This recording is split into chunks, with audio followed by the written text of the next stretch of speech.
الله أكبر الله أكبر أشهد أن لا إله إلا الله وأن محمدا رسول الله حي على الصلاة حي على الفلاح قامت الصلاة قامت الصلاة الله أكبر الله أكبر لا إله إلا الله لا إله إلا الله.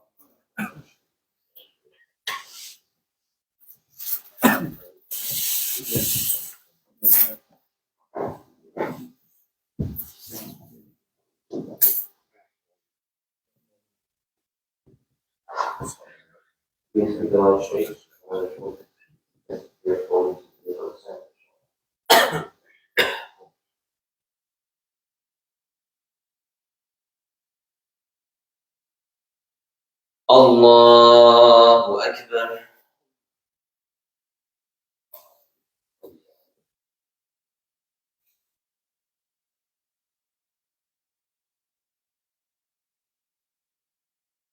بسم الله الرحمن الرحيم. الحمد لله رب العالمين الرحمن الرحيم مالك يوم الدين إياك نعبد وإياك نستعين اهدنا الصراط المستقيم صراط الذين أنعمت عليهم غير المغضوب عليهم ولا الضالين.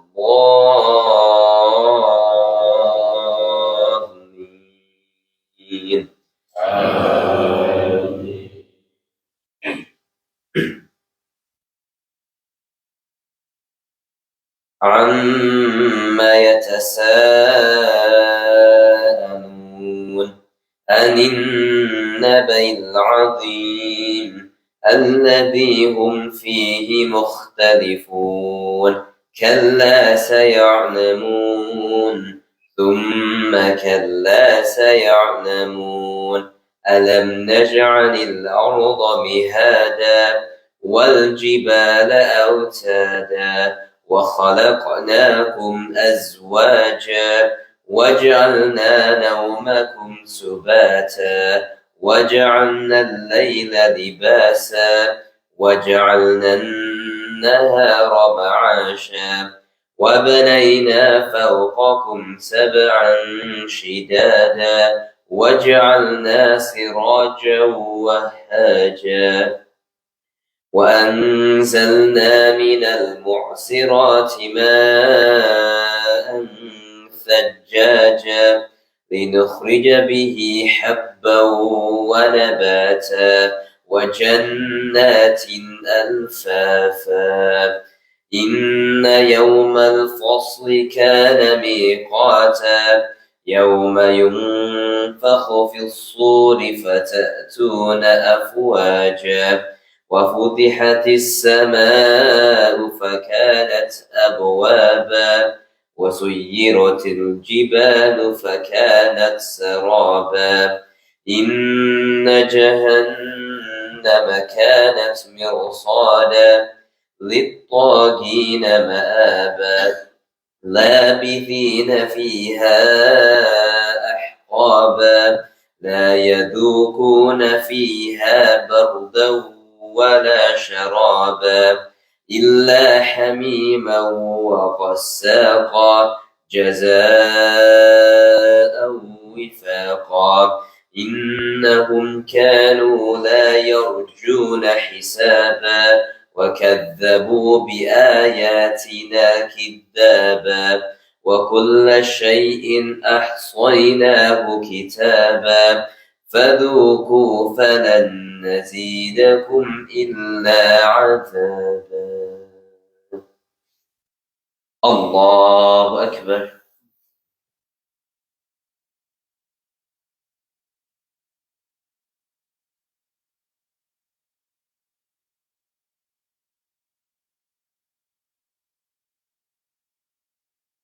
سمع الله لمن حمده.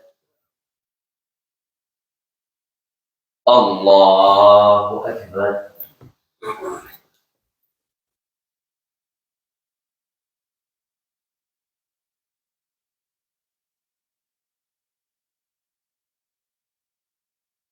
الله أكبر.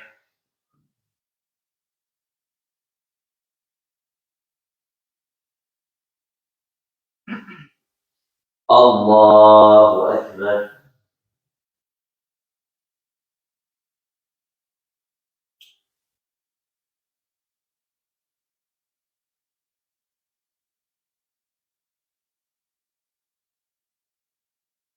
الله أكبر.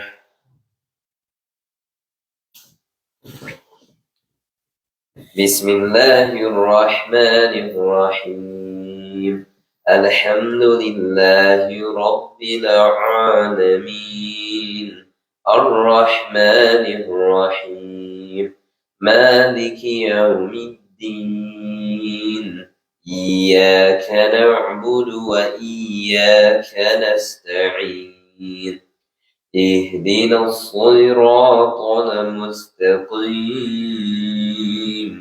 صراط الذين أنعمت عليهم غير المغضوب عليهم ولا الضالين.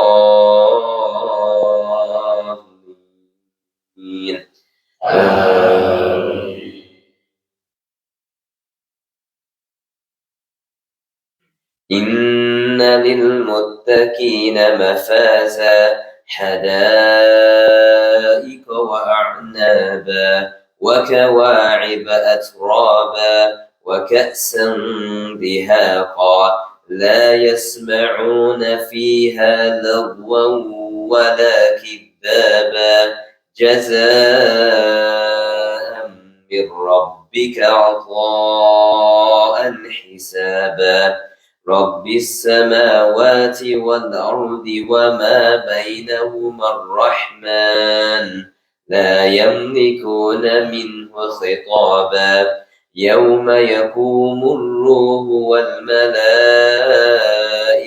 صفا لا يتكلمون إلا من أذن له الرحمن وقال صوابا ذلك اليوم الحق فمن شاء اتخذ إلى ربه مآبا إنا أنذرناكم عذابا قريبا يوم ينظر المرء ما قدمت يداه ويقول الكافر يا ليتني كنت ترابا.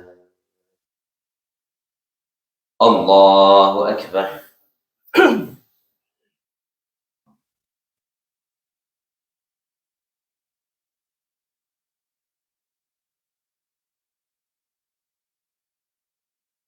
سمع الله لمن حمده.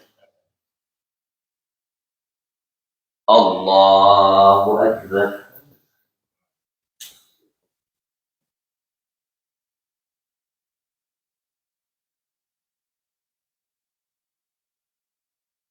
الله أكبر.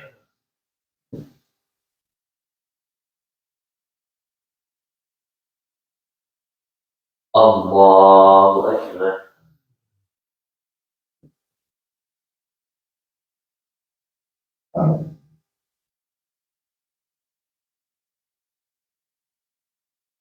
الله أكبر.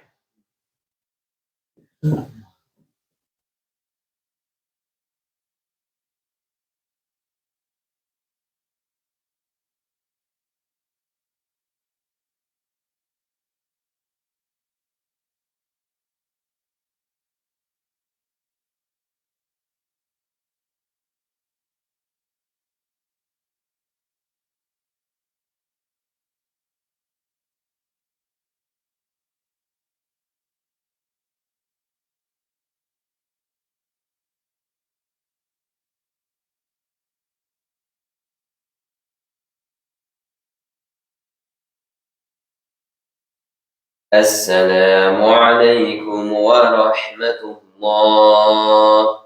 السلام عليكم ورحمة الله.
Assalamualaikum warahmatullahi wabarakatuh.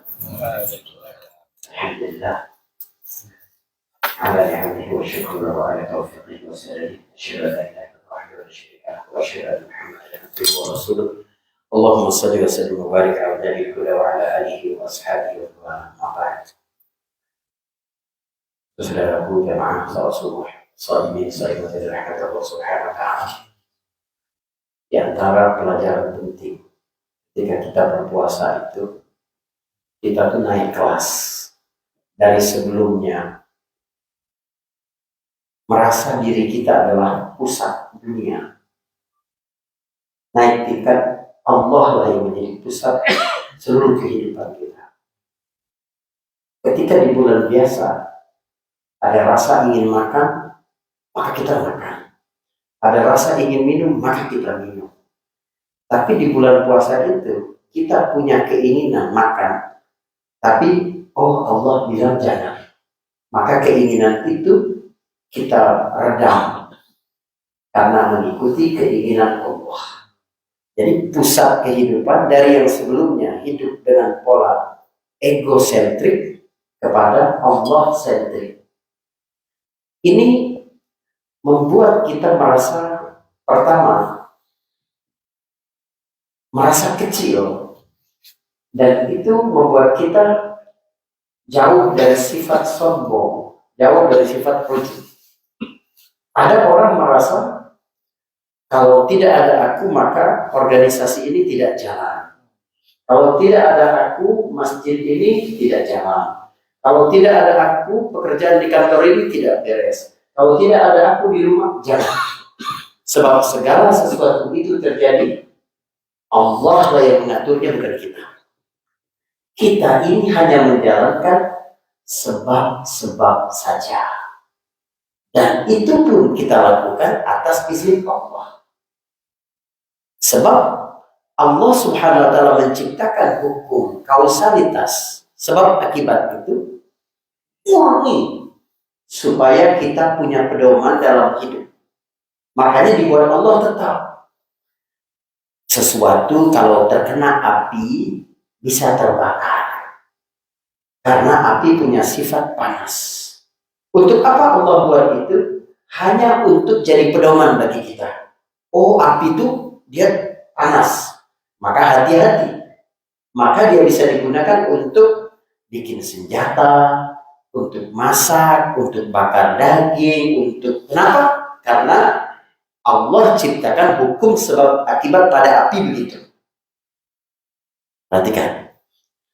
Hukum ini Allah buat untuk jadi pedoman kita. Coba kalau sekiranya api itu hari ini dibuat panas, besok dingin, besok hangat, maka kita nggak punya pedoman. Untuk jadi seorang anak manusia harus ada pertemuan antara sel sperma dan ovum pada masa subur supaya jadi pedoman. Kalau mau punya anak, menikah. Tetapi karena hukum sebab akibat diciptakan Allah hanya untuk menjadi pedoman manusia, maka dia tidak berlaku sama Allah sama. Allah menciptakan sebab-sebab untuk jadi pedoman bagi kita, bukan untuk membatasi kuasa dia. Buktinya ada dua kejadian. Yang pertama adalah kejadian-kejadian tanpa sebab, tapi bisa jadi akibat. Misalnya Allah menciptakan Nabi Isa alaihissalam. Ada nggak pertemuan antara sel sperma dan ovum? Tidak ada. Maryam tidak disentuh oleh laki-laki manapun. Anna yakunu li ghulam, kata Maryam kepada Jibril. Gimana aku mau punya anak? Walam yamsasni bashar. Sementara aku belum pernah disentuh oleh laki-laki, oleh manusia.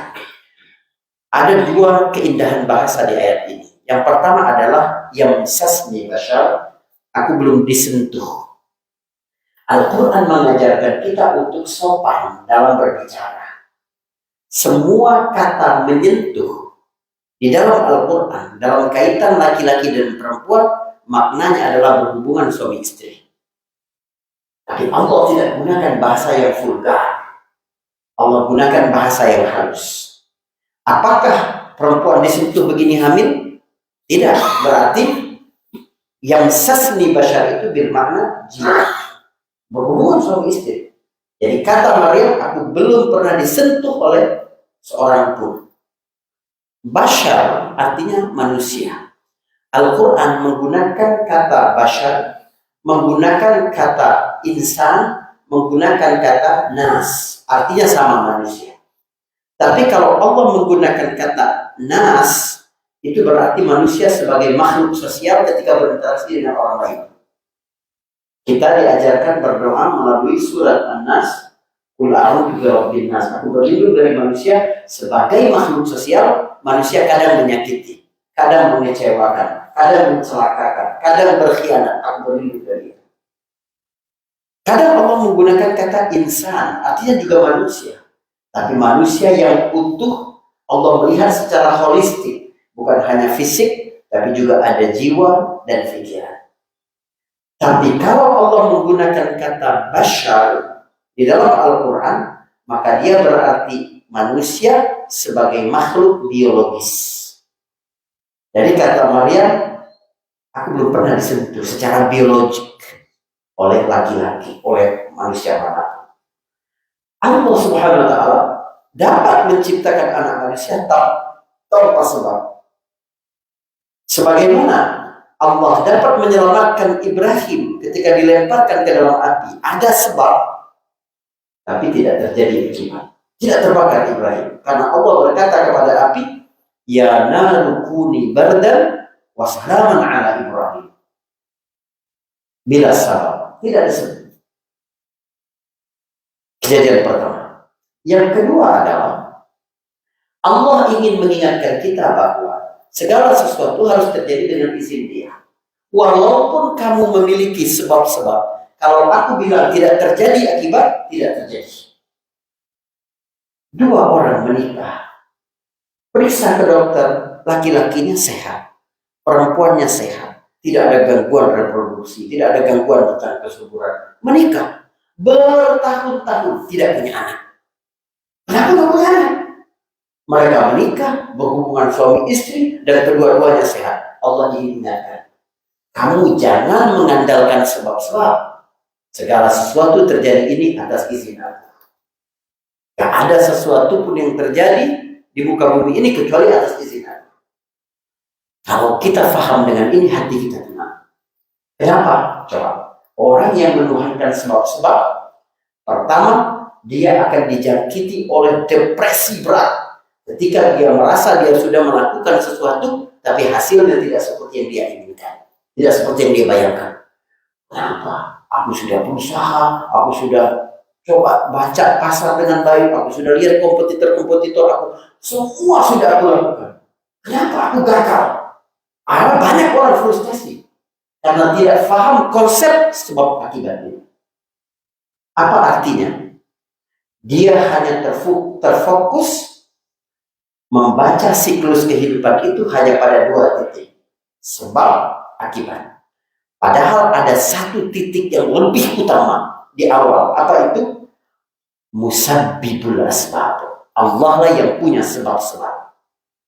Jadi musabbibul asbab, yaitu Allah, pemilik sebab-sebab itu Allah.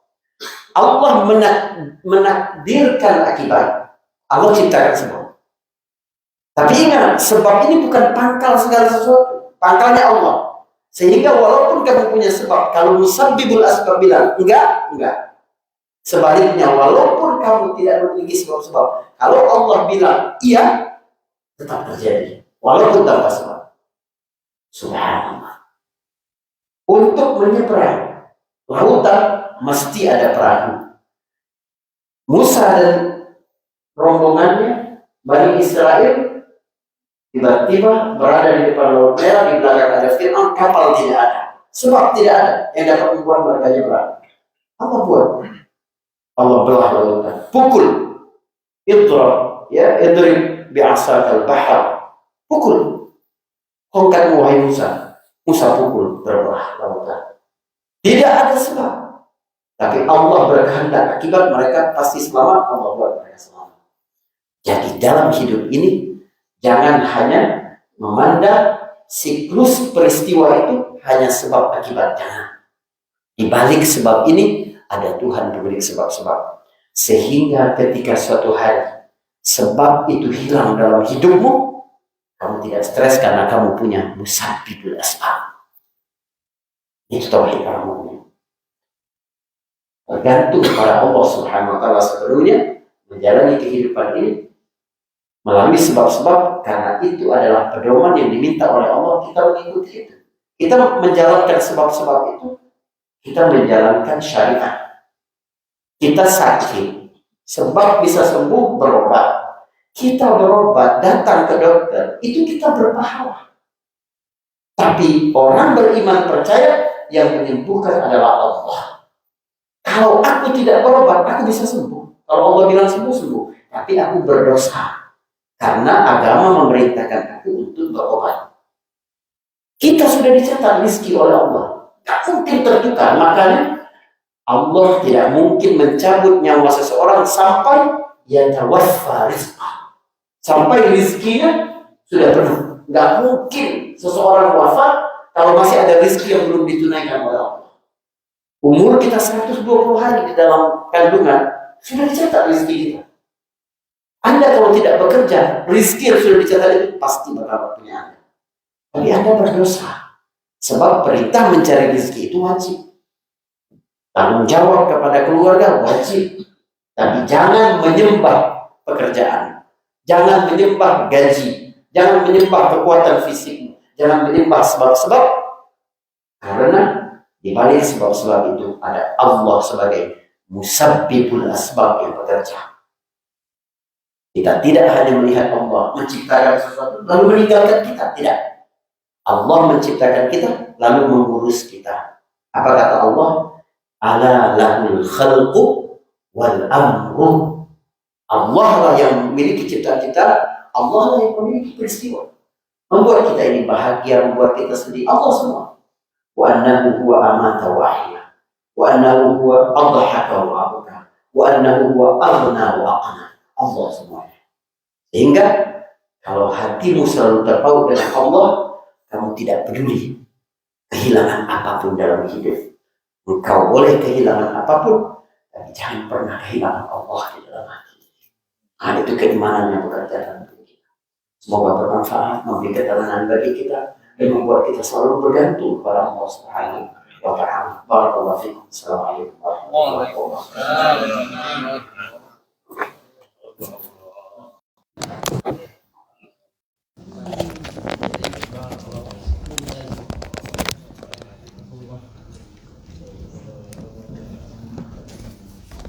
Fajar prayer, sholat subuh, iqomahnya jam 6 di Masjid At-Thahir.